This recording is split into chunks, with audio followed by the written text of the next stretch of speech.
மூகம்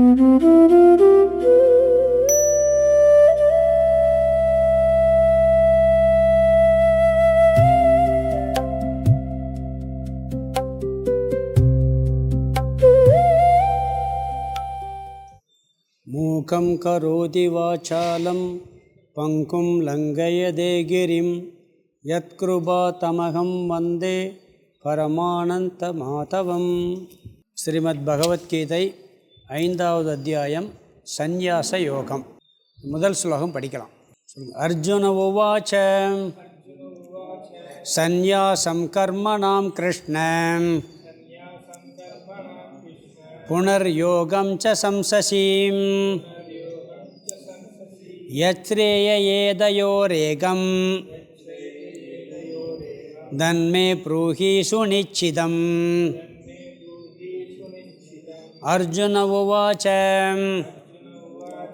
சந்நியாசம் கர்மணாம் கிருஷ்ணம் புனர்யோகம் ச சம்சசீம் யச்ரேய ஏதயோரேகம் தன்மே ப்ரூஹி சுநிச்சிதம். இந்த 5வது அத்தியாயம் சந்நியாச யோகம். இந்த அத்தியாயம் அர்ஜுனனுடைய கேள்வியுடன் துவங்குகிறது. அர்ஜுனன் ஒரு கேள்வி கேட்குறான், அதுக்கு பதில் சொல்கிறது மாதிரி இந்த அத்தியாயம் வருகின்றது. அங்கே என்ன கேள்வின்னா, கர்மம் சந்நியாசம், கர்மத்தை செய்வதா கர்மத்தை விடுவதா என்பதில் சந்தேகம். நம்ம அதை வேறு ஆங்கிளில் பார்த்தா இல்லறத்தில் இருக்கிறதா துறவரத்துக்கு போகிறதா, இல்லறம் சிறந்ததா துறவரம் சிறந்ததாங்கிறது என்னுடைய அடிப்படையான கேள்வின்னா அதுதான். 3வது அத்தியாயத்தில் கர்மயோகம் சிறந்ததா ஞான யோகம் சிறந்ததான்னு கேட்டான். அதுவே வேறொரு காரணத்தில் இங்கே கேட்குறான். கர்மயோகமா கர்மமா சந்நியாசமா, செயலை செய்வதா செயலை விடுவதா. செயலை செய்வதுன்னா இல்லறத்தில் இருக்கிறது, செயலை விடுறதுன்னா சாமியாராக போகிறது. இதில் எது சிறந்தது அப்படிங்கிறது ஏன்னா அவர் ரெண்டையும் புகழ்கிறார். ஒன்று சந்நியாசத்தை பற்றி நிறைய கர்மத்தை விட்டு நிறைய சொல்லியிருக்கார். எந்த அடிப்படையில் சொன்னாலும் உனக்கு சரியாக புரியலை. பிறகு ஞானமே மோட்சத்தை கொடுக்கும்னு வேறு சொல்கிறார். பிறகு கர்மத்தை செய்யின்னு வேறு சொல்கிறார். கடைசியாக என்ன பண்ண எல்லாம் சொல்லி முடிச்சுட்டு உத்திஷ்ட அப்படின்றார், எழுந்துரு கர்மயோகத்தை செய்யின்னு வேறு சொல்லிவிட்டார். ஞான யோகத்தை பற்றியெல்லாம் சொல்லிவிட்டு கர்மத்தை எல்லாம் விட்டதாக பலனாக சொல்லிவிட்டு, இதில் பலன் கர்மத்தைத்தான் விட்டாத்தான் பலன் கிடைக்கும்னு சொல்லி போட்டு கடைசியில் நீ கர்மயோகத்தை செய்யினா என்ன ஒன்று குழம்புவானா சும்மாவே குழம்பி போயிருக்கான். அவர் இன்னும் குழப்பி விட்டார் கிருஷ்ணர். அதனால் அவனுக்கு என்னன்னா, அவர் குழப்பலை, இவன் குழம்பிட்டான். அதனால் இவனுக்கு ஒரு கேள்வி வருது. இந்த அர்ஜுனன் எந்த அடிப்படையில் கேள்வி கேட்கிறான் என்பதற்கு அதை புரிஞ்சுக்கிறதுக்கு ஒரு முகவரை தேவை இருக்குது. அதனால் சங்கரர் இதுக்கு ஒரு முகவரை எழுதுகிறார். இந்த அர்ஜுனுடைய கேள்வியை புரிஞ்சுக்கிறதுக்கு ஆதிசங்கரர் இந்த அத்தியாயத்துக்கு விளக்கம் எழுதும்போது இதுக்கு ஒரு முகவுரை எழுதுகிறார். அந்த முகவுரையை பார்த்துடுத்து நான் போனேன். ஏன்னா அப்போ தான் அர்ஜுனுடைய இந்த ஸ்லோகத்தினுடைய சந்தேகம் புரியும். அர்ஜுனுடைய கேள்வி இது, பகவானுடைய பதில் இதுதான் என்பதை புரிந்து கொள்வதற்கு சங்கரர் ஒரு முகவுரை சொல்லுகின்றார். அதனால் என்ன சொல்கிறாருன்னு சொன்னால், யாராவது நம்மகிட்ட முதல்ல ஒருத்தர் கேள்வி கேட்குறான்னு வச்சுங்க, எந்த அடிப்படையில் என்ன கேள்வி கேட்குறாருன்னு முதல்ல புரிஞ்சுக்கிறணும். அப்போ தான் ஒழுங்காக பதில் சொல்ல முடியும். உத்தவ கீதையிலோட பார்த்திங்கன்னா உத்தவர் ஒரு கேள்வி கேட்பார், கேட்டு ஒரு ஒன்று சொல்வார். நான் என்ன மனசில் நினச்சிட்டு இந்த கேள்வியை கேட்குறேங்கிறது உங்களால் தான் புரிஞ்சுக்கிற முடியும். அப்படியே ஒரு கேள்வியை கேட்டுட்டு சொல்வார், நான் கேட்குற கேள்வி எந்த மனசில் வச்சுட்டு கேட்குன்னு உங்களால் புரிஞ்சுக்கிற முடியும், அதனால் அதை வச்சுக்கிட்டு நீங்கள் பதில் சொல்லுங்கன்னே சொல்வார். அது மாதிரி அர்ஜுனன் எதை மனதில் வைத்து கொண்டு எப்படி கேள்வி கேட்கிறோம் புரிஞ்சாதான் அந்த பதில் எப்படி பகவான் சொன்னதுன்னு புரியுங்கிறதுக்காக சொல்கிறார். முதல்ல அந்த சந்நியாசங்கிற வார்த்தைக்கு அர்த்தம் புரியணும். சன் நீ ஆசக, சந்நியாசகன்னா சம் நீ ஆசக அப்படின்னு பிரிக்கணும். அதில் சம் நீ ஆசக, ஆசகன்னா தூக்கி எறிதல், விட்டு விடுதல். எல்லாத்தையும் விட்டு விடுதலுக்கு பேர் ஆசகன்னா, அல்லது எல்லாம் தூக்கி எரிஞ்சிடுறது, எல்லாம் வேணாம்னு தூக்கி எறிகிறது, இதுக்கு பேர் ஆசகன்னு பேர். அப்போ வெறும் ஆசகன்னு சொல்ல வேண்டியதான, பிறகு சம் நீ ஆசக அப்படின்னு எதுக்கு சொல்லணும்னா, நீன்னா நிச்சயமாக உறுதியாக தூக்கி எறின்ட்டார். ஏன்னா சில பேர் என்ன பண்ணுவாங்க, உறுதியாக தூக்கி எறிகிறதில்ல, நைட்டில் வேணாம்னு குப்பைத்தொட்டியில் போட்டுருவாங்க, காலையில் ஐயோ தெரியாமல் போட்டோம்னு சொல்லி திருப்பி தேடி எடுத்து வச்சுக்கிடுவோம். தூக்கி எறிகிறதும் கூட நிச்சயமாக தூக்கி எறிவதில்லை. நன்கு, சம்னா நன்கு, நன்கு நிச்சயமாக விட்டு விடுதல். சந்நியாசங்கிற வார்த்தைக்கு நன்கு நல்லா விட்டுறணும், உறுதியாக விட்டுறணும். அதுக்கு பேர் சம் நி ஆசக, சந்நியாசகன்னு பேர். விட்டு விடுதல்னு சொன்னாலே போதுமே. ஏன் நன்கு நிச்சயமாக விட்டு விடுதல்னு சொன்னால், நாம் மேலோட்டமாக விட்டு விடுகின்றோம், ஆள் மனதில் விடுவதில்லை. இது எல்லாருக்கும் இயல்பாக இருக்குது. ஒருத்தர் சொன்னார், சிகரெட்டை நிப்பாட்டியாச்சு, நான் 100 தடவை நிப்பாட்டிட்டேன்னாரு. 100 தடவை நிப்பாட்டினா என்ன அர்த்தம்? அப்போ விட்டு திருப்பி சாப்பிட்டாருன்னு அர்த்தம். நான் ஒரு தடவை விட்டுட்டேன்னா இப்போ விட்டாச்சுன்னு அர்த்தம். என்ன விட்டாச்சா? 100 தடவை விட்டுருக்கேன், அப்போ என்ன அர்த்தம்? ஒழுங்காக விடலைன்னு அர்த்தம். அதான அர்த்தம் அவருடைய பொருள். ஒரு தடவை விடுவான், அப்புறம் திருப்பி எடுத்துக்கிடுவோம். சம் நீ ஆசகன்னு நன்கு நிச்சயமாக விட்டு விடுதல். ஏன்னா வெளியே விட்டுரும், உள்ளே விட மாட்டான். ரிஷிகேஷில் இந்த பண்டாரான்னு ஒன்று நடக்கும். பிறகு அதில் வரிசையில் நின்று சாப்பாடெல்லாம் வாங்கணும், பிஷ்ஷை வாங்கணும். எல்லாம் சன்னியாசியில் வரிசையாக நிற்கிறாங்க, வரிசையாக நின்று இப்போ வாங்கிட்டு இருக்காங்க. ஒருத்தர் மட்டும் வேகமாக ஓடியாந்து வரிசையை விட்டு போட்டு ஓடியா முன்னாடி வந்தார். சாமி என்ன வரிசையில் வந்து நில்லுங்கன்னு ஒருத்தர் சொன்னார். நான் உங்களை மாதிரி சாமியார் கிடையாது, நான் 2 லட்ச ரூபா சம்பளம் வாங்கிட்டு இருந்தேன் தெரியுமா, அதை விட்டு போட்டு நான் வந்திருக்கேன். விடலேன்னு அர்த்தம். அவர் இவர் 2 லட்ச ரூபா சம்பளம் வாங்கி வேலை பார்த்துக்கிட்டு இருந்தாராம், அதனால் இவர் வரிசையில் நிற்க மாட்டாராம், இவர் நேராக வந்து வாங்குவாராம். என்ன விட்டதில் என்ன அர்த்தம்? அப்போல்லாம் விட்டதை வந்து நான் பெருமையாக எல்லாத்தையும் விட்டுவதுன்னு சொன்னாலே என்ன அர்த்தம்? வெளியே விடலைன்னு அர்த்தம், உள்ளே விடலைன்னு அர்த்தம். வெளியே விட்டுருக்காரு. 2 லட்ச ரூபாய்க்கு சன்னியாசி சம்பளம் வாங்கினது விட்டு வந்திருக்கேன்னு என்ன அர்த்தம்? புத்தர் எல்லாத்தையும் விட்டு அரண்மனையை விட்டு போனார், 1 செகண்டில் தூக்கி எறிஞ்சிட்டு போனார். பட்டினத்தார் எப்படி போனார்? 1 செகண்டு தான் எல்லாத்தையும் விட்டு போனார். இந்த இதில் ராஜஸ்தானில் சிலர் சன்னியாசம் வாங்குவாங்களாம், பெரிய வசதி இருக்குமா. என்ன பண்ணுவாங்களாம், வீட்டில் இருக்க அந்த காசுலாம் இருக்குது பார்த்தீங்களா, எடுத்து பூரா எல்லாம் வீதியில் அப்படி எரிஞ்சிக்கிட்டே போவாங்களாம். ஒரு கீழே தரையில் போட்டுகிட்டே போவோம், அப்படியெல்லாம் போகிற பழக்கம்லாம் இருக்குங்கிறாங்க. எல்லாத்தையும் எரிஞ்சிட்டு போவாங்களாம் அப்படி.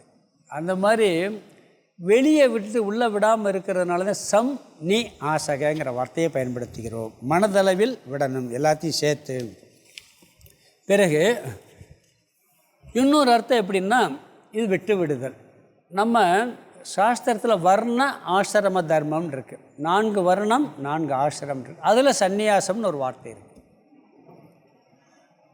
வர்ணங்கிறது குணத்தின் அடிப்படையிலும் தொழிலின் அடிப்படையில் இந்த 4வது அத்தியாயத்திலே சொல்லிட்டார், முன்னாடியே சொல்லிட்டார், 4 வர்ணங்களை படைத்தேன்னு சொல்லி.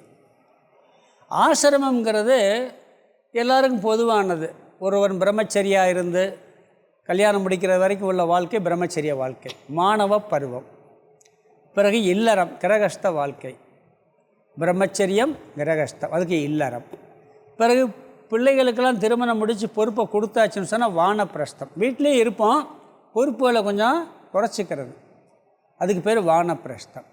பிறகு எல்லா பொறுப்பையும் கம்ப்ளீட்டாக விட்டுறது. அது ஒன்று வீட்டை விட்டு வெளியே போகலாம், இல்லை வீட்டில் இருந்துக்கிட்டு எல்லா பொறுப்பையும் விட்டுறது. இது சந்நியாசம். அப்போ அந்த 4வது ஆசிரமம் சந்நியாச ஆசிரமம். இது 4வது நம்ம மனித வாழ்க்கையில் 4வது ஆசிரமத்துக்கு சந்நியாசம் அப்படிங்கிற ஒரு ஆசிரமத்தை பார்த்துக்கிறோம். இந்த ஆசிரமத்தை சந்நியாசத்தை எதற்கு எடுக்க வேண்டும்? சில பேர் பிரம்மச்சரிய வாழ்க்கையிலேருந்து நேரடியாக சந்நியாசத்துக்கு போயிடுவாங்க, சில பேர் இல்லறத்துலேருந்து நேரடியாக போவாங்க, சில பேர் வானப்பிரஸ்தம் முடிச்சுட்டு போவாங்க. அதில் எந்த ஆசிரமத்திலேருந்து எப்படி வேணாலும் போகலாம், சந்நியாசத்துக்கு ரைட்ஸ் உண்டு. நீ 3 ஆசிரமத்தை வரிசையாக முடிச்சிட்டும் போகலாம், 3 ஆசிரமத்தை முடிச்சுட்டு போகாமையும் இருக்கலாம், தப்பே கிடையாது. சந்நியாசங்கிறது ஞானத்தை வந்து சந்நியாசம் எடுத்துத்தே அடையணுங்கிறது கட்டாயமே கிடையவே கிடையாது. ஆனால் எடுக்கிறாங்க, பிரம்மச்சரியிலேருந்து எடுத்துடுறாங்க, இல்லறத்துலேருந்தும் போகிறாங்க, வானப்பிரஸ்தத்துலேருந்து போகிறாங்க. இப்படி 4வது ஆசிரமமாக சந்நியாச ஆசிரமம் சொல்லப்பட்டிருக்கிறது. இது எப்படி எடுக்கிறோம்னு சொன்னால் 2 காரணத்தினால ஒருத்தர் சந்நியாசம் எடுக்கிறானாம். ஒருவன் ஞானத்தை அடைந்த பின் சந்நியாசம் எடுக்கின்றான், இனியொருவன் ஞானத்தை பெறுவதற்காக சந்நியாசம் எடுக்கின்றான்.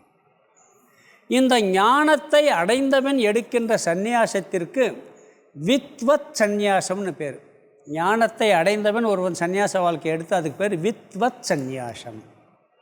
ஞானத்தை பெறுவதற்காக ஒருவன் சந்நியாசத்தை எடுத்தால் அதற்கு விவிதிஷா சந்நியாசம்னு பேர். வித்வத் சந்நியாசம், விவிதிஷா சந்நியாசம், 2 சந்நியாசம். முதல்ல எடுக்கிறது ஞானத்தை அடைந்த பிறகு ஞானத்தின் பலனாக எடுக்கிறது. இந்த விவிதிஷா சந்நியாசங்கிறது வைராக்கியத்தினால் இந்த உலக வாழ்க்கை எனக்கு சுகத்தை கொடுக்காது, எனக்கு உலக சுகம் தேவையில்லைன்னு வைராக்கியத்தினால் இவன் உலகத்தை விட்டு நீங்குவது. ஒருத்தர் இருந்தார் சன்னியாசியா, நீங்கள் ஞானம் அடைஞ்சிட்டு சன்னியாசம் எடுத்தீங்களான்னு கேட்டாங்க. ஆமாம், ஞானம் அடைஞ்சிட்டு சன்னியாசம் எடுத்தேன்னார். எப்படின்னு கேட்டார். அவர் எனக்கு இல்லறத்தில் இருந்து பட்ட கஷ்டமெல்லாம் ஒரு அறிவை கொடுத்துருச்சு. அந்த ஞானத்தினால அடைஞ்சேன். அது மட்டும் இல்லை, என் மனைவி பேர் ஞானம். ஞானம் வந்த உடனே சன்னியாசம் எடுத்து, இது எல்லோரும் சொல்கிறது உண்டு. ஞானம் வந்துச்சோடனே சன்னியாசம் வந்துருச்சான். மனைவி பேர் ஞானமாக, இது நினச்சிக்கிறக்கூடாது. ஆண்கள் பேரும் ஞானமாக இருக்குது. சில பேர் ஆண்களால் சன்னியாசம் எடுத்த பெண்கள்லாம் உண்டு, தெரியுமா உங்களுக்கு? ஒரு அம்மா எனக்கு தெரியும், ஒரு சன்னியாசினி அம்மா. அவங்க ரொம்ப வருஷத்துக்கு முன்னாடி நான் பார்த்துருக்கேன். பெரிய ஒரு பொறுப்பில் இருந்து அவங்க பெரிய நிர்வாகம் நடத்தினாங்க. அவங்க வீட்டுக்காரர் பெரிய பிஸ்னஸ்ஸு, பெரிய பொறுப்புலாம் இருந்தார்.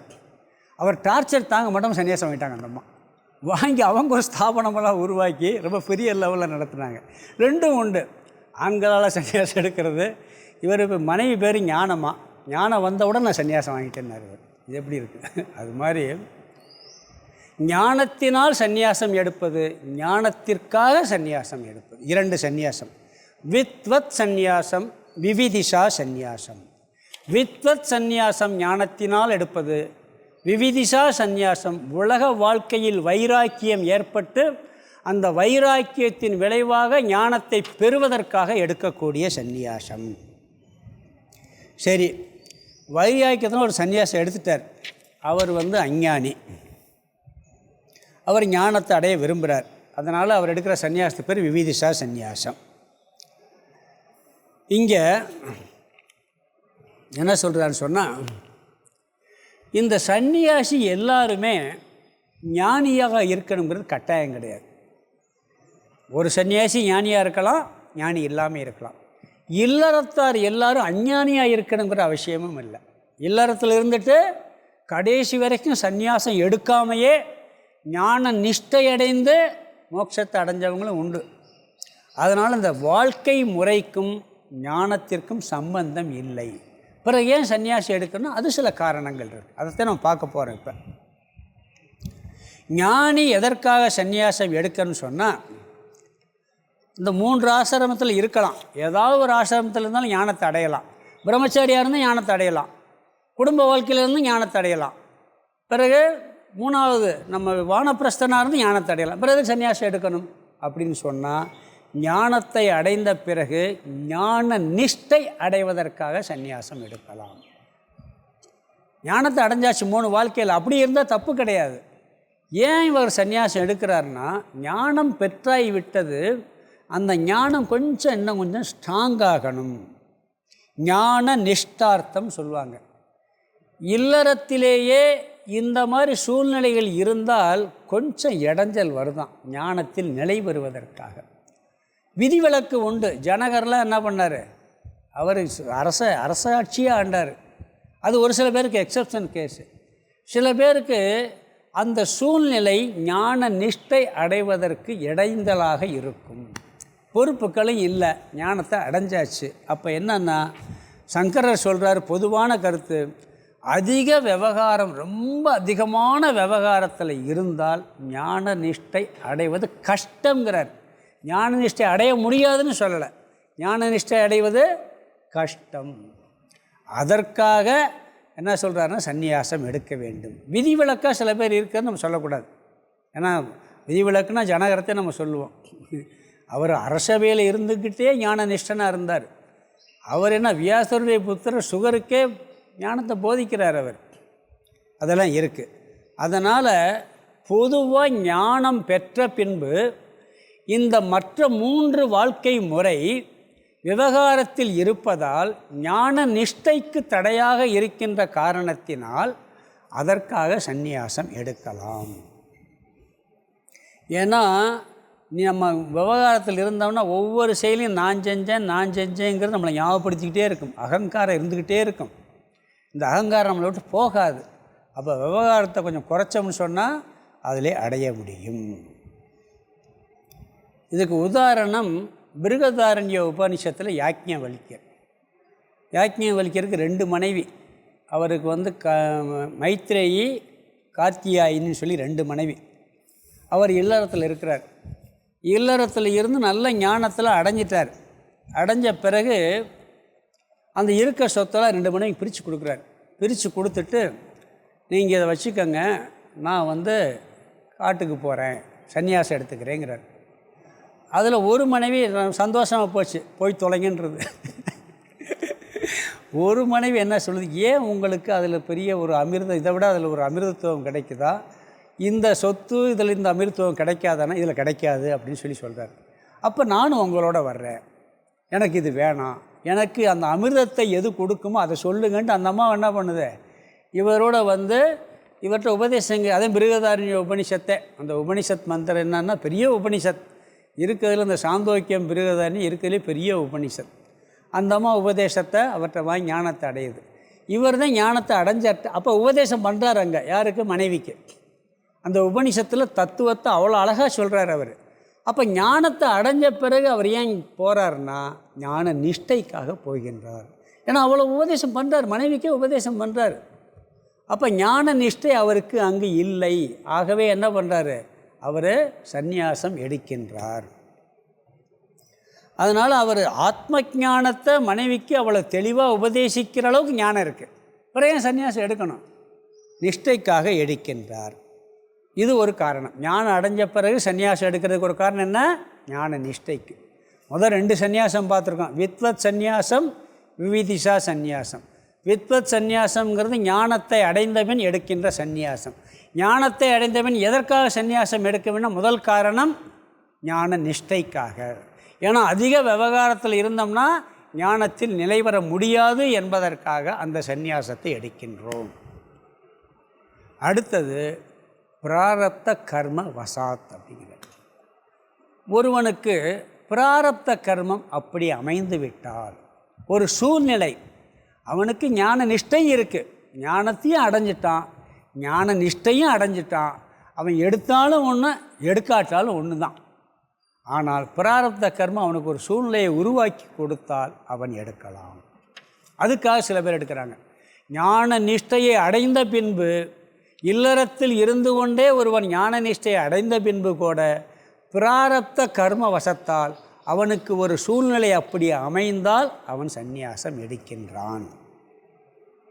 இல்லறத்தில் ஞான நிஷ்டை அடைய முடியாதுன்னு சொல்லவே இல்லை, முடியும், கஷ்டம், அதற்காக அடையலாம்.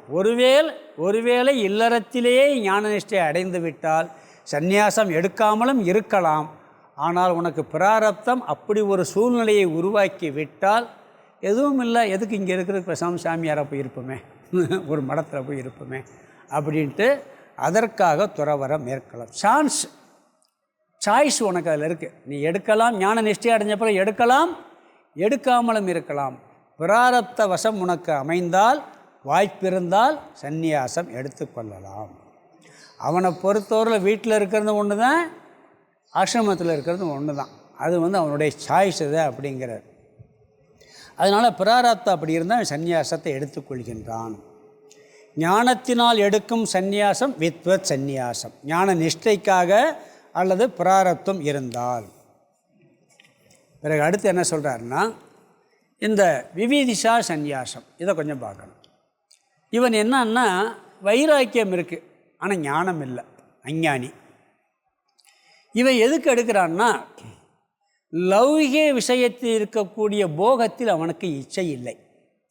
இந்த உலக சுகம் நிலையற்றது, இது துக்கத்தை தான் கொடுக்கும்னு கொஞ்சம் அறிவு வந்திருக்கு. அதனால் இவனுக்கு கொஞ்சம் வைராக்கியம் வந்துருச்சு. அதனால் என்ன பண்ணுறான்னா, இதிலிருந்து விலகி போய் ஞானத்தை அடையணும்னு நினைக்கிறான். இங்கே இருந்தால் இந்த அடைந்த வைராக்கியத்தை கூட இவனால் காப்பாற்ற முடிகிறதில்ல. ஏற்கனவே வைராக்கியம் இருக்குது, இந்த என்ன பண்ண டிஸ்டர்ப் பண்ணிடும். யாராவது கெடுத்து விட்ருவாங்களே சூழ்நிலையில். ஒருத்தன் போதைக்கு அடிமையாக இருக்கான், அதில் வேணான்னு விலகி இருக்கான், சாப்பிடாமல் நிப்பாட்டினா கொஞ்ச நாளைக்கு என்ன பண்ணணும், அந்த பக்கம் போகக்கூடாது. போனான்னு என்ன ஆகும், ஏதோ ஒரு சினிமாவில் கூட மணிவண்ணனை காமிப்பாங்க, கடை பக்கம் போவான், போன உடனே அவனுக்கு ஆசை திருப்பி உள்ளே போய் சாப்பிட்ருவான். அப்போ அது வரைக்கும் என்ன பண்ணணும்னா அந்த பக்கமே போகக்கூடாது.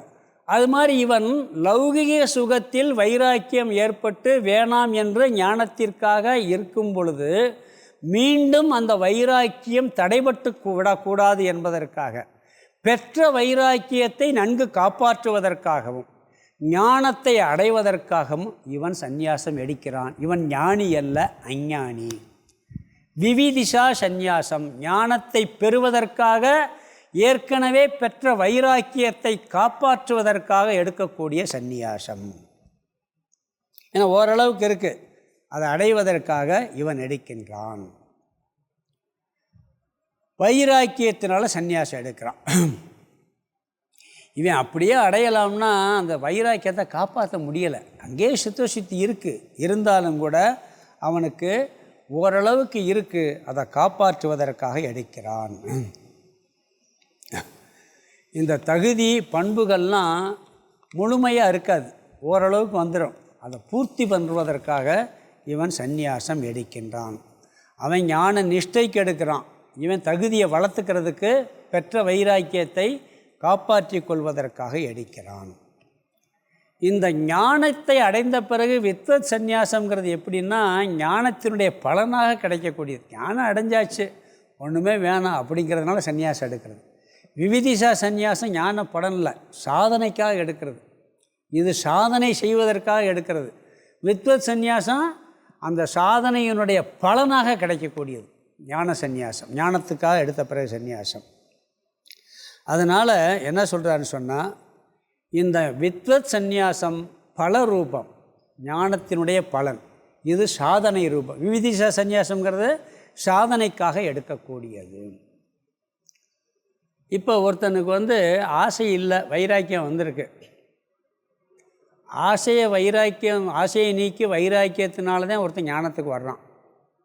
அந்த ஆசை முழுமையாக இல்லை, மேலோட்டமாக இருக்குது. அதனால தான் அதை சரி பண்ணுறதுக்காக இவன் வர வேண்டியிருக்கு. ஒரு உதாரணம் என்னன்னா, கடோபனிஷத்தில் பார்த்திங்கன்னா நசிகேதனுக்கு யமதர்மராஜா உபதேசம் பண்ணுவார். அந்த உபதேசத்தில் அவனுக்கு என்ன பண்ணுவார், அவனை சோதிப்பார். அவனுக்கு ஆசை இருக்கான்னு சோதிப்பார். யார்? நசிகேதனை. எப்படி சோதிப்பார்னா, இவன் ஆத்ம தத்துவத்து ஞானத்தை கேட்குறான். யார்? நசிகேதன் கேட்குறான். இவர் உனக்கு அதெல்லாம் புரியாது, வேணாம், உனக்கு நிறைய செல்வங்கள்லாம் தர்றேன், உனக்கு நிறைய ஆடல் பாடல் எல்லாம் சொர்க்கலோகத்தில் நிறையா நாள் இருக்கலாம், உனக்கு நிறைய ஆயுஷெல்லாம் கொடுக்குறேன் அப்படின்லாம் நிறைய சொல்லி பார்க்குறாரு. ஒன்றும் வேணாம், எது கொடுத்தாலும் எனக்கு மரணம் வருமா வராதா? வரும். அப்போ அதை பற்றி சொல்லுங்கிறான். இல்லை ஒரு நீண்ட ஆயுள்னால் என்ன, ஒரு லட்சம் வருஷம் ஆயுள் கொடுக்குறான்னு வச்சுக்கிடுவோமே, 1,00,000 வருஷம் கழித்து மரணம் வருமா வரும், அதை சொல்லுங்கள், எனக்கு மரணத்தை பற்றி சொல்லுங்கன்னு கேட்குறான். அங்கே அந்த கேள்வியே ரொம்ப இதாக, சொர்க்கலோகம் தர்றேன், அது தர்றேன், இது என்னென்னு சொல்லி பார்ப்பார். அப்போ சொல்கிறாரு, இவன் எதுவுமே வேணாம், எனக்கு ஞானத்தை கொடுக்கணும்னா நீ ஞானத்திற்கு தகுதியுடையவனாக ஆகிவிட்டாய், காரணம் உன் மனதில் ஆசை இல்லைங்கிறார். சொல்லி ஞானத்தெல்லாம் உபதேசம் பண்ணி முடிச்ச அப்புறம் இந்த ஞானத்தினால் உன் மனதில் உள்ள ஆசை போகுங்கிறார். எப்படி இருக்கு பாருங்க. உனக்கு ஆசை இல்லாததுனால போதிக்கிறேன்னு சொல்லிவிட்டு இந்த ஞானத்தை அடைஞ்சு என்ன பலன்னு, இந்த ஞானத்தை அடைஞ்சனால உனக்கு ஆசை போயிருங்கிறார். ஆசை இல்லாதனால அவன் வந்திருக்கான். பிறகு ஞானத்தை அடைஞ்ச பிறகு ஆசை எங்கிட்டு போகிறது, இருந்தால் தானே போகிறதுக்குன்னா இருக்குது. எங்கே இருக்குது? உள்ளே உட்காந்துருக்கு. மேலோட்டமாக போயிருக்கு, உள்ளே இருக்கும். மேல் மனதில் எல்லாருக்கும் போய்விடும், ஆள் மனதில் போவது ஞான பலனாக வருவது அப்படிங்கிறார். புரியுதா உங்களுக்கு? ரெண்டுக்கு வித்தியாசம் இருக்குது. அதனால் என்ன சொல்கிறாருன்னு சொன்னால், ஆசைகள் 2 விதம். ஒன்று வெளித்தோற்றத்திற்கு வந்தது, இனி ஒன்று வெளித்தோற்றத்திற்கு வராதது. அஞ்ஞானி வெளித்தோற்றத்திற்கு ஆசைகள் வந்தது, ஆசைகள் வந்து போன ஆசை, வெளித்தோற்றத்துக்கு வராத ஆசைகள் இருக்குது உள்ள. அந்த வெளித்தோற்றத்திற்கு வராத ஆசைகளை வரவிடாமல் காப்பாற்றுறதுக்கு அஞ்ஞானி போகிறான். ஞானி என்ன பண்ணுறான், அது பலனாகவே அவனுக்கு கிடச்சிருது. இந்த ஆசைகள் போகிறது பலனாக கிடச்சி அவன் சன்னியாசம் எடுக்கிறான் அப்படிங்கிறார். ஆக ஒன்று பலனாக வந்து சன்னியாசம் வருது, இன்னொன்று என்ன ஒன்று ஆசை போகிறது தான் பலனாக அவனுக்கு வருது ஞானத்தினால. ஆனால் அந்த ஞானத்து வர்றதுக்கு முன்னாடி முதல்ல வெளித்தோற்றத்துக்கு வந்த சன்னியாசம் போகுது, வெளித்தோற்றத்துக்கு வராத சன்னியாசம் உள்ளே உட்காந்துருக்குங்கிறார். இப்போ நசிகேதனை சொல்லும்போது இவனுக்கு வெளித்தோற்றத்துக்கு சன்னியாசம் வராத ஆசைகள்லாம் இல்லைன்னு புரிஞ்சுக்கிட்டார். ஆனால் உள்ளே இருக்கும். அதனால் என்ன சொல்கிறது, இது ஞான பலனாக உனக்கு இந்த சந்நியாசம் போய்விடும் அப்படின்னு சொல்கிறார். ஒரு உதாரணம் சொல்லுவாங்க. ஒரு சன்னியாசி வந்து உட்காந்தாராம், வைரம் ரத்தினமெல்லாம் ஒருத்தர் வந்து கொடுத்தாராம், இந்த வச்சுங்க சாமின்னு சொல்லி. எனக்கு இதிலெல்லாம் ஆசை இல்லைன்னு எடுத்துகிட்டு போனாராம். அவன் எனக்கு இதில் ஆசை இல்லை, இருந்தாலும் பரவாயில்ல எடுத்துகிட்டு போகிறேன். உனக்கு தான் ஆசை இல்லைங்க, பிறகு எடுத்துகிட்டு போகிறேன்னாராம். பாரு, எனக்கு ஆசை இல்லை, நீங்கள் என்ன வேணாலும் பண்ணுங்கன்ட்டு போயிருக்கலாமே. புரியுதுங்களா? அவன் சொன்னோன்னு இது மேலோட்டமாக நீ சொல்கிற, உனக்கு அதில் அபிமானம் இருக்குது, அதனால நீ எடுத்துகிட்டு போகிறேன்னு சொல்கிறேங்கிறார். புரியுதுங்களா? அதனால் வச்சுட்டு போனார் அவர். ஐயா, அவருக்கு இருந்தாலும் ஒன்று இல்லாட்டால் ஒன்று தான். அவர் எடுத்துகிட்டு போகணுன்னு சொன்னால் கூட இவருக்கு கூட உள்ள ஒரு ஆசை இருக்குதுன்னு சொல்லிட முடியும். அவரை பொறுத்தவரை இருந்தாலும் ஒன்று தான், இல்லாட்டால் ஒன்று தான். அவனுக்கு என்ன மேலோட்டமாக இல்லைன்னு சொல்கிறான், உள்ளுக்குள்ளே அந்த ஆசை இருக்கிறது. நிறையா இருக்குது. சில பேருக்கெல்லாம் முடியாது. இந்த ஒன்று கூட சொல்லுவாங்க, ரிஷிகேஷில் ஒருத்தர் தவம் பண்ணிக்கிட்டே இருந்தாராம் கங்கைக்கரையில் உட்காந்து. என்ன அவருக்கு எல்லாத்தையும் விட்டு வந்துட்டார். ஒருத்தர் வந்து வைரக்கற்கெல்லாம் வந்து கொடுத்துருக்குறாரு. கொடுத்த உடனே என்ன, சரி பரவாயில்ல இந்த கமண்டலத்தில் போட்டு கமண்டல் போட்டு வச்சுட்டாராம். கங்கைக்கரையில் உட்காந்து ஒழுங்காக தியானம் பண்ணிக்கிட்டு இருந்தவர் இப்படியே கண்ணை மூடி உட்காந்துருப்பாரான், இப்படி பார்ப்பாராம், கரை போய் பார்ப்பாராம். சிஷ்யன் பக்கத்தில் நின்றுக்கிட்டு இருக்கான். சாமி நீங்கள் பாட்டு தியானம் பண்ணுங்க பார்த்துன்னு. இவனுக்கு அவன் கூட தூக்கிட்டு போயிடுவான்னு ஒரு எண்ணம். கண்ணை முழிச்சோன்னு தூக்குனான் கமண்டலத்தை, டம்முன்னு வீட் கங்கையில் போட்டான். இப்போ தியானம் பண்ணுங்க நான். அவனுக்கு சிஷியனுக்கு உண்மையிலே இல்லை, குருவுக்கு ஆசை இருக்குது. ஆசை இல்லாத மாதிரி இருக்கார். ஆனால் வந்த உடனே என்னாச்சு, அதில் ஆசை வந்துடுச்சு. அதனால் வெளித்தோற்றத்துக்கு வந்த சந்நியாசம், வெளித்தோற்றத்துக்கு வராத சந்நியாசம். வெளித்தோற்றத்துக்கு வராத ஆசைகள் வந்து ஞான பலனாக வருவது, ஞானம் அடைஞ்சிருச்சுன்னா பலனாக வருவது.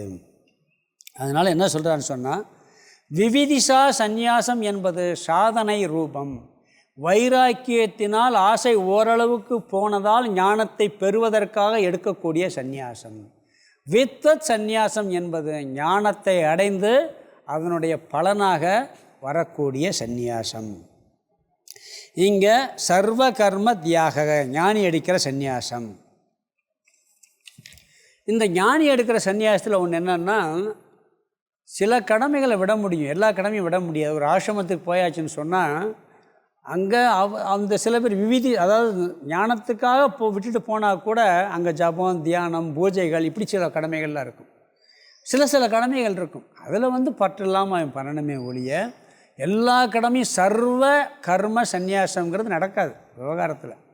அறிவினால் நம்ம எல்லாத்தையும் நீக்க முடியும் ஒழிய ரெண்டுலேயுமே முழுசாக நீக்க முடியாது. இப்படி ரெண்டு சந்நியாசம் இருக்குது. இங்கே அர்ஜுனனுக்கு என்ன சந்தேகம்னா, பகவான் வந்து சந்நியாசத்தினுடைய பெருமையெல்லாம் பேசினார். அவர் என்ன பெருமையை பேசினார்னா, உண்மையிலேயே வித்வத் சந்நியாசத்தை பற்றி பேசினார். எதை பற்றி? ஞானத்தினால் பெறக்கூடிய ஞான கர்ம சந்நியாசம்னா என்ன, இந்த ஞானம் பெற்றதனால் வரக்கூடிய துறவை பற்றி பெருமையாக பேசினார். இவன் என்ன நினச்சிட்டான், இந்த விவிதிஷா சந்நியாசம், ஞானம் அடையிறதுக்கு முன்னாடியே சாமியாரை போயிடணும், அந்த பெருமையத்தையும் சொல்கிறாரு நினச்சிட்டு இவனுக்கு நம்மளை ஏன் விட மாட்டேங்கிறாரு, நம்மளை சாமியாரப்போ விட மாட்டேங்கிறாரு, இவர் சன்னியாசத்தை பற்றி பெருமையாக பேசினார், அப்புறம் எதுக்கு கடமையை செய்ய சொல்கிறாருன்னு ஒரு சந்தேகம் வர ஆரம்பிச்சிருச்சு. அவர் சொன்னது ஞானத்தினால் பெற்ற சந்நியாசத்தினுடைய பெருமையை சொன்னார். இவன் என்ன நினச்சிக்கிட்டான், ஞானத்தை அடைவதற்காக விட்டுட்டு போகிறாங்கல்ல, இவன் விட்டுட்டு போகக்கூடாது, ஏன்னா இவனுக்கு இன்னும் தகுதி வரலை. அது மட்டும் இல்லை, இவன் பெரிய கடமையில் இருக்கான், பொறுப்பில் இருக்கான், எந்த மாதிரி சூழல்லாம் விடக்கூடாதுங்கிறத சொல்லிக்கிட்டு இருக்காரு. அதனால் இவன் என்ன நினச்சிட்டான்னா, நம்ம எல்லாம் பெற்றாச்சு போல இருக்குன்னு நினைக்கிறான். இல்லைன்னு சொன்னால் அந்த விவிதிஷா சந்நியாசத்தை சொல்லியிருக்கிறாரு, அதைத்தான் பெருமையாக சொல்லியிருக்கிறாரு. ஏன் நம்மளை போக விட மாட்டேங்கிறாரு? அப்போ இதையும் சொல்கிறாரு, அதையும் சொல்கிறாரு. எதை நான் செய்கிறது? சன்னியாசம் எடுக்கிறதா இல்லறமா துறவரமா? இதில் ரெண்டும் இவர் சொல்லியிருக்காரே. அப்போ எது எனக்கு சிறந்ததுன்னு சொல்லி எனக்கு உறுதியாக ஒன்றை சொல்லுங்கன்னு சொல்கிறான். ஒன்று இதை செய்யுங்க, இப்படி தலையாட்டுங்க, இல்லாட்டி இப்படி தலையாட்டுங்க, இப்படி ஆட்டக்கூடாது. அப்படி தானே இருக்கு. கேள்வி கேட்டால் ஆமாங்கன்னு, இல்லாட்டி இல்லைங்கன்னு. ஆமாம் இல்லைன்னு எப்படி புரிஞ்சுக்கிறது? அது மாதிரி கர்மத்தை பற்றியும் புகழ்கிறீங்க, சன்னியாசத்தை பற்றியும் புகழ்கிறீங்க. இதில் நான் எதை செய்கிறது? எனக்கு ரெண்டில் ஏதாவது ஒன்றை உறுதியாக சிறந்த ஒன்றை கூறுங்கள் அப்படிங்கிறான். அதனால் என்ன சொல்கிறாருன்னா, கேள்வி அதுதான் கேட்குறான். அவர் கடைசியில் என்ன சொல்லி முடித்தார்? ஆகவே அர்ஜுனா, எழுந்திரு, கர்மயோகத்தை செய்கின்றார். அதுக்கு முன்னாடி பேசுனதெல்லாம் ஞான யோகம். எல்லா கர்மத்தையும் துறந்து விடு, ஞானத்தின் பகன் எல்லா கர்மத்தையும் விட்டு விடுவான்னு வர சொல்லிவிட்டார். எல்லா கர்மத்தையும் ஞானத்தையும் விட்டு விடுறதையும் உயர்ந்ததுன்னு சொல்லிவிட்டு, உத்திஷ்ட, எழுந்திரு, சண்டை போடு அப்படின்னா எப்படி இருக்கும் அவனுக்கு? அதனால் அவனுக்கு சந்தேகம் வந்து விடுது. அந்த அடிப்படையில் அவன் கேள்வி கேட்கின்றான். முதல் ஸ்லோகத்தில் முதல் வரி, சந்நியாசம் கர்மணாம் கிருஷ்ண. ஏ கிருஷ்ணா, முதல் வரி, முதல் வரியில் முதல் பகுதி. சந்நியாசம் கர்மணாம் கிருஷ்ண. ஏ கிருஷ்ணா, கர்மணாம் செயல்களினுடைய சாஸ்திரத்தில் சொல்லப்பட்ட நித்திய நைமித்திய கர்மங்களையெல்லாம் சந்நியாசம் விட்டு விடுதல், அதை பற்றி சம்சசி நீங்கள் புகழ்கிறீர்கள். முதல் வரி கடைசி வார்த்தை. நீங்கள் என்ன பண்ணீங்க? சாஸ்திரத்தில் சொன்ன செயல்களெல்லாம் விட்டு விட சொல்லி சொன்னீங்க, தியாகம் செய்கிற சொன்னீங்க. அந்த தியாகம் செய்வது தான் உயர்ந்ததுன்னு வேற சொல்லி புகழ்ந்தீர்கள். புனக, பிறகு என்ன பண்ணிட்டீங்க? புனக, மீண்டும் என்ன பண்ணிவிட்டீங்க? யோகம் ச சம்சசி. சம்சசிங்கிறதுனா என்ன சொல்கிறாருன்னா, சம்சசி புகழ்கிறீர்கள். ஒன்றும் யோகத்தையும் புகழ்ந்தீர்கள், சந்நியாசத்தையும் புகழ்ந்தீர்கள். இந்த சம்சசிங்கிறது ரெண்டு இடத்துல சேர்த்துக்கணும். முதல்ல கர்மத்தை விட்டு விடுறத புகழ்ந்தீங்க, மீண்டும் யோகம் ச சம்சசி, யோகத்தையும் புகழ்ந்தீர்கள், கர்ம யோகத்தையும் செய்ய சொல்லி புகழ்கிறீர்கள். இப்படி ரெண்டையும், முதல்ல ஞானத்தை புகழ்ந்தீர்கள், சந்நியாசத்தை, மீண்டும் யோகத்தை செய்ய சொல்கிறீர்கள், இதை புகழ்கிறீர்கள். புனக, மீண்டும் யோகம், கர்மயோகம், கர்மயோகத்தையும் புகழ்கிறீர்கள். அதனால் நான் சந்நியாசம் எடுத்துக்கொள்ளலாமா, இல்லை இப்படியே கடமையை செஞ்சு இல்லறத்திலேயே கடமையை செய்வதா அப்படிங்கிற சந்தேகம். அதனால் என்ன, ரெண்டு சந்தேகம் வந்துருச்சு. ரெண்டையும் சொல்லியிருக்கீங்க. யத்து ஸ்ரேயக, எது நன்மை, ரெண்டாவது இல்லை, ஏதயோகோ, இந்த இரண்டில், இந்த கர்மயோகம், இந்த சந்நியாசம், இந்த கர்மயோகம் இல்லறம் அல்லது துறவரம், இந்த இரண்டில் யத் ஸ்ரேயக, எது நன்மையை தருமோ, தத்யேகம், அந்த ஒன்றை மே, எனக்கு புரூஹி, சொல்லுங்கள். சும்மா இதை செய்ய அதை செய்யலாம் சொல்லக்கூடாது. ஒன்று சாமியாரை போய் சொல்லுங்கள், இல்லாட்டி குடும்பத்தில் இருக்க சொல்லுங்கள். கேள்வி எது, அது எது எனக்கு சிறந்தது அப்படின்னு சொல்லி கேட்குறான். என்ன கேட்குறான்? அதனால் சுனிச்சிதம், சும்மா சொல்லாதீங்க, உறுதியாக சொல்லுங்கிறான். உனக்கு இதுதான் சிறந்ததுன்னு சொல்லி நிச்சயம் பண்ணி சொல்லுங்கள். நிச்சிதம்ங்கிறார். கடமைகளை துறந்து சந்நியாசாசிரமத்திற்கு செல்வது சிறந்ததா, அல்லது கடமைகளுக்குள் இருந்து கர்மயோகம் செய்வது எனக்கு சிறந்ததா? இதில் ரெண்டையும் செய்யலாம்னு, ரெண்டையும் என்னால் செய்ய முடியாது. எப்படி செய்ய முடியும்? அதனால் ரெண்டில் ஏதாவது ஒன்றை செலக்ட் பண்ணி இப்படித்தேன்னு சொல்லி செய்யுங்கள். ஏன்னா ரெண்டு வாழ்க்கை முறை வேறு, இல்லற தர்மம் வேறு, துறவர தர்மம் வேறு. இந்த இரண்டு தர்மத்தில் எது எனக்கு சிறந்ததோ அதை நிச்சயித்து எனக்கு சொல்லுங்கள். இங்கே கேள்வி என்னன்னா, வித்வத் சந்நியாசம் பற்றி பேச்சு கிடையாது. விவிதிசா சந்நியாசம் உயர்ந்ததா, கர்மயோகம் உயர்ந்ததா, இல்லறம் உயர்ந்ததா? விவிதிசா சந்நியாசி உயர்ந்ததா, இல்லறத்தில் இருப்பது உயர்ந்ததா? இங்கே உயர்ந்ததுங்கிறத சிறந்தது. அவர் என்ன சொல்ல போகிறார் தெரியுமா? சந்நியாசம் உயர்ந்தது, இல்லறம் சிறந்ததுங்கிற போகிறார். சந்நியாசம் உயர்ந்தது, இல்லறம் உனக்கு சிறந்தது. யாருக்கு? உனக்கு. உனக்கு இல்லை, இந்த உலகத்தில் இருக்கக்கூடிய பெரும்பாலான மக்களுக்கு, பெரும்பாலான மக்களுக்கு இல்லறமே நல்லறம் சொல்ல போகிறார். எல்லாருக்கும் உகந்தது அல்ல துறவறம். பெரும்பாலான மக்களுக்கு சந்நியாசமே உயர்ந்ததுங்கிறத பகவான் சொல்ல போகிறாரு. அதை எப்படி பதில் சொல்கிறாருங்கிறத நம்ம பார்ப்போம். ஏன்னா சொன்னவனும் கிரகஸ்தான், கேட்டவனும் கிரகஸ்தான். நிறைய பேருக்கு பகவத்கீதையை படித்தா இப்போயே எதுக்கு கீதையை படிக்க போகிற, சாமியாராக போயிடுவேன், அதனால் நீ படிக்காதேன்னு சொல்கிற பழக்கம் உண்டு. கீதையை சொன்னவனும் பெரிய கிரகஸ்தான், கேட்டவனும் கிரகஸ்தான். வியாசரும் கிரகஸ்தர், மகாபாரத்தை எழுதினவர். எப்படி போக முடியும்? நல்லா இல்லற வாழ்க்கையை வாழ முடியும், போனாலும் முறையாக போக முடியும். அதை புரியாமல் கீதையை படித்தா சாமியாராக போயிடும் எல்லோரும் சொல்லிக்கிட்டு இருக்காங்க. சுலோகத்தை அர்த்தத்தை பார்த்து முடிச்சிடலாம், கேள்வியினுடைய அர்த்தத்தை மட்டும். அர்ஜுன உவாச்ச, அர்ஜுனன் கேட்கின்றார். அர்ஜுனன் கேள்வி கேட்குறார். என்ன கேட்குறாரு? கிருஷ்ண சந்நியாசம் கர்மனாம் கிருஷ்ண. கிருஷ்ணரை கூப்பிட்றாப்புல, ஏ கிருஷ்ணா. கிருஷ்ணரை போய் பேரை சொல்லி கூப்பிடலாம்னு இவருக்கு நண்பர் தான், இப்போ குருவாக இருக்கார். அதனால் ஏ கிருஷ்ணா. அது மட்டும் இல்லை, கடவுளை நம்ம பேரை சொல்லி கூப்பிடலாம். அப்பா அம்மாவை கூட பேரை சொல்லி கூப்பிடக்கூடாது, கடவுளை பேரை சொல்லி கூப்பிட்றதுக்கு உரிமை இருக்குது. கூப்பிட்றோமா இல்லையா? சந்நியாசம் கர்மனாம். செயல்களை சந்நியாசம் விட்டு விடுதலையும், செயல்களையெல்லாம் துறப்பதையும், புனக யோகம் ச சம்சசி. புனக யோகம் சன்னு சொன்னால் மீண்டும் கர்மயோகம் செய்வதையும், சம்சசி புகழ்கிறீர்கள், சொல்கிறீர்கள். எல்லா செயல்களையும் விட்டு விடுதலையும், அல்லது செயல்களையே செய்து கொண்டு இருப்பதையும் இரண்டையுமே நீங்கள் புகழ்கிறீர்கள். சம்சசி புகழ்கிறீர்கள். முதல் வரியில் சொல்கிறான், நீங்கள் கர்மயோகத்தை செய்ய சொல்கிறீங்க. ஏன்னா கர்மயோகம் இல்லறத்திலிருந்து பண்ணுறது. இல்லறத்திலிருந்து கடமைகளை செய்ய சொல்லி அதுவே சிறந்ததுன்னு புகழ்ந்துருக்கீங்க. பிறகு ஒரு பக்கம் பார்த்தா எல்லாத்தையும் விடுறதை பற்றியும் பேசி புகழ்ந்துருக்கிறீங்க. இப்போ ரெண்டையுமே நீங்கள் புகழ்ந்திருக்கிறீர்கள். ரெண்டாவதில் சொல்கிறான், யத் ஸ்ரேயக ஏதயோகோ.